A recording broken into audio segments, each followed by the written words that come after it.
Need study YouTube channel में आपका स्वागत है। इस वीडियो में हम लोग सेमेस्टर 2 जियोग्राफी मेजर 2 का मोस्ट वीवीआई एमसीक्यू देखेंगे।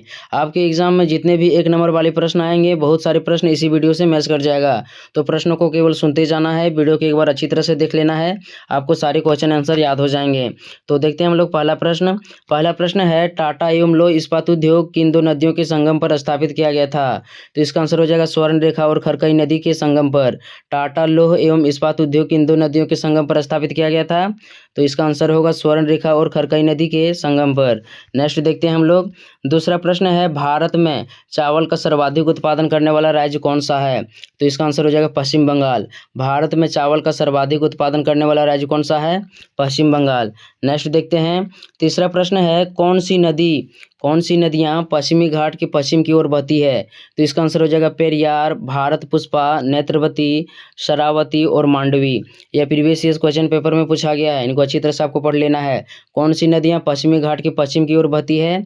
तो पेरियार, भारत पुष्पा, नेत्रवती, शरावती और मांडवी। इसमें से केवल आप दो भी नदियों के नाम लिख दोगे तो आपको आंसर मिल जाएगा, आपको फुल मार्क्स मिल जाएगा। नेक्स्ट देखते हैं हम लोग। अगला प्रश्न है, कौन सी नदियां पश्चिम की ओर बहती है? तो इसका आंसर हो जाएगा नर्मदा और ताप्ती। कौन सी नदियां पश्चिम की ओर बहती है? तो नर्मदा और ताप्ती। नेक्स्ट है, कौन सी नदी अरब सागर में मिलती है? कौन सी नदी अरब सागर में मिलती है? तो इसका भी आंसर हो जाएगा नर्मदा और ताप्ती। नेक्स्ट देखते हैं हम लोग। 6 नंबर का प्रश्न है, कपास की खेती किस मिट्टी में अधिक होती है? कपास की खेती किस मिट्टी में अधिक होती है? तो इसका आंसर हो जाएगा काली मिट्टी में। काली मिट्टी को रेगुर मिट्टी भी कहा जाता है। कपास की खेती किस मिट्टी में अधिक होती है? काली मिट्टी में। नेक्स्ट देखते हैं हम लोग। 7 नंबर का प्रश्न है, भारत में पवन ऊर्जा का सबसे बड़ा उत्पादक राज्य कौन सा है? तो इसका आंसर हो जाएगा गुजरात। भारत में पवन ऊर्जा का सबसे बड़ा उत्पादक राज्य कौन सा है? गुजरात। नेक्स्ट देखते हैं हम लोग। 8 नंबर का प्रश्न है, पवन ऊर्जा के लिए पवनों की चाल कितनी होनी चाहिए? तो इसका आंसर हो जाएगा 15 किलोमीटर प्रति घंटा। यानी पवन ऊर्जा उत्पादित करने के लिए जो हवा चलना चाहिए, कम से कम 15 किलोमीटर प्रति घंटा की गति से चलना चाहिए। तो यहाँ पर इसका आंसर हो जाएगा पवन ऊर्जा के लिए पवनों की चाल कितनी होनी चाहिए? 15 किलोमीटर प्रति घंटा। नेक्स्ट देखते हैं हम लोग।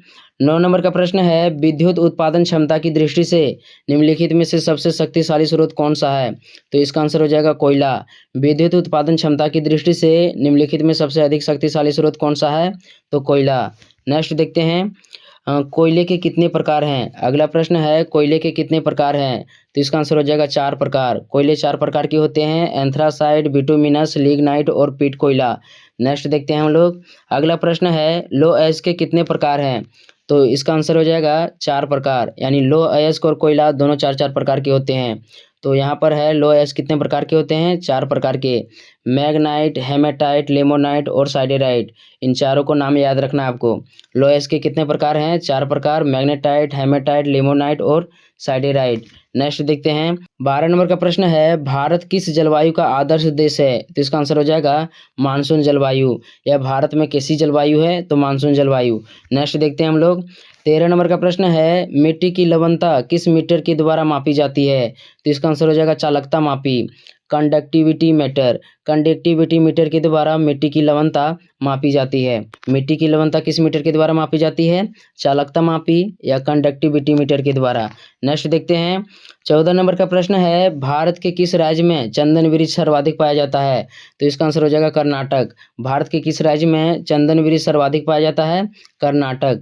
नेक्स्ट देखते हैं। नेक्स्ट प्रश्न है, पीली क्रांति किससे संबंधित है? तो इसका आंसर हो जाएगा तिलहन उत्पादन से।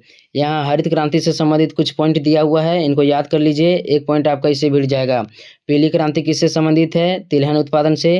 नीली क्रांति किससे संबंधित है? मछली उत्पादन से। श्वेत क्रांति किससे संबंधित है? दुग्ध उत्पादन से। जो श्वेत क्रांति के जनक हैं, डॉक्टर वर्गीज कुरियन को माना जाता है। तो इनको एक बार अच्छी तरह से पढ़ लेना है। पीली क्रांति तिलहन उत्पादन से संबंधित है, नीली क्रांति मछली उत्पादन से संबंधित है और श्वेत क्रांति दुग्ध उत्पादन से संबंधित है। श्वेत क्रांति का जनक डॉक्टर वर्गीज कुरियन को माना जाता है। नेक्स्ट देखते हैं हम लोग। 16 नंबर का प्रश्न है, हरित क्रांति का जनक किसे कहा जाता है? हरित क्रांति का जनक किसे कहा जाता है? तो इसका 2 टाइप का आंसर होगा। अधिक पूछा जाता है, भारत में हरित क्रांति का जनक किसे कहा जाता है? तो एम.एस. स्वामीनाथन। और यदि पूछा जाता है कि विश्व में हरित क्रांति का जनक किसे कहा जाता है? तो इसका आंसर होगा नॉर्मन बोरलॉग। तो इनको याद रख लीजिएगा। हरित क्रांति का जनक किसे कहा जाता है?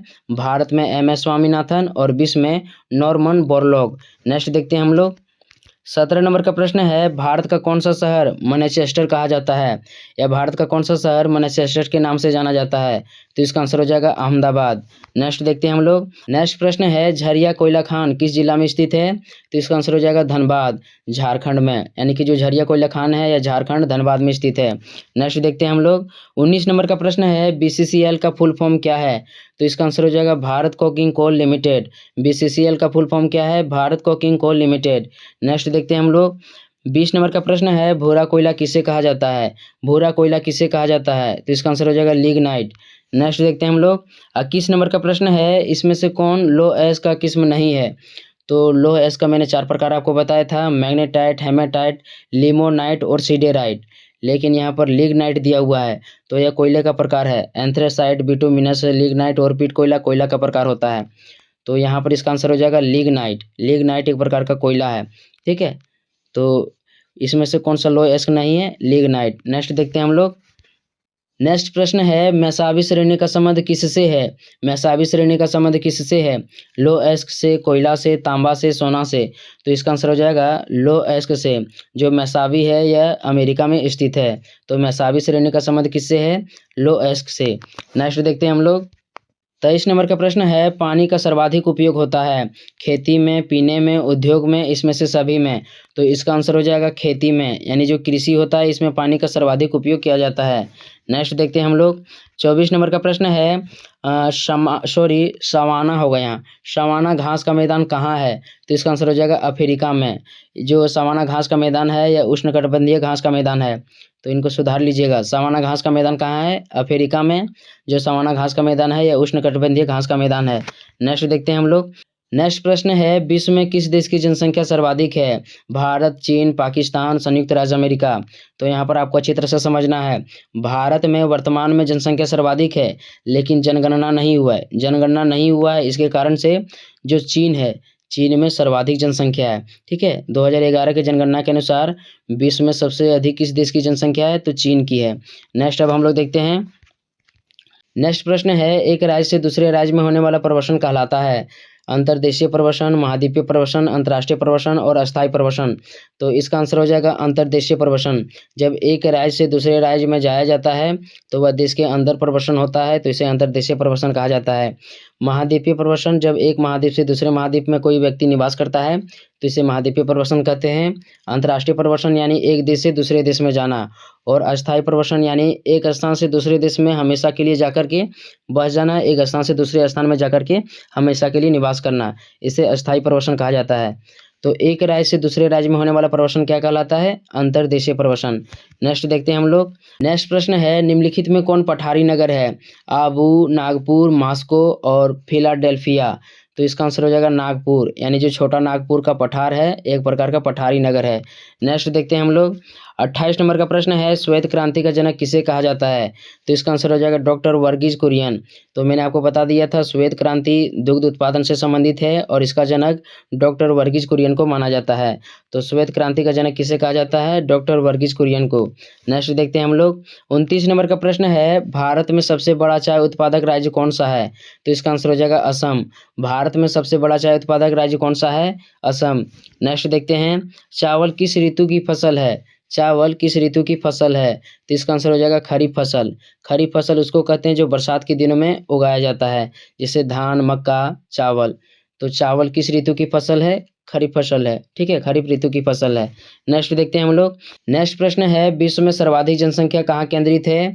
मैदानों में, पर्वतीय क्षेत्रों में, पठारी क्षेत्रों में, मरुस्थलीय क्षेत्रों में। तो इसका आंसर हो जाएगा मैदानों में।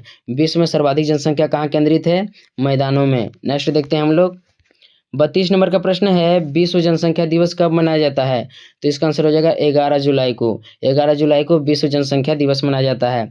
नेक्स्ट प्रश्न है, उच्च जन्म दर एवं उच्च मृत्यु दर वाला महाद्वीप है? तो इसका आंसर हो जाएगा अफ्रीका, ठीक है। तो इनको याद रख लीजिएगा, इससे आपका एक प्रश्न आ सकता है। तो इस वीडियो में इतना ही। मैंने इस वीडियो में आपको 30 मोस्ट इंपॉर्टेंट MCQ बताया है। बहुत सारे प्रश्न आपके इसी से मैच कर जाएगा। इनको एक बार अच्छी तरह से आपको देख लेना है। मिलते हैं नेक्स्ट वीडियो में, तब तक के लिए धन्यवाद।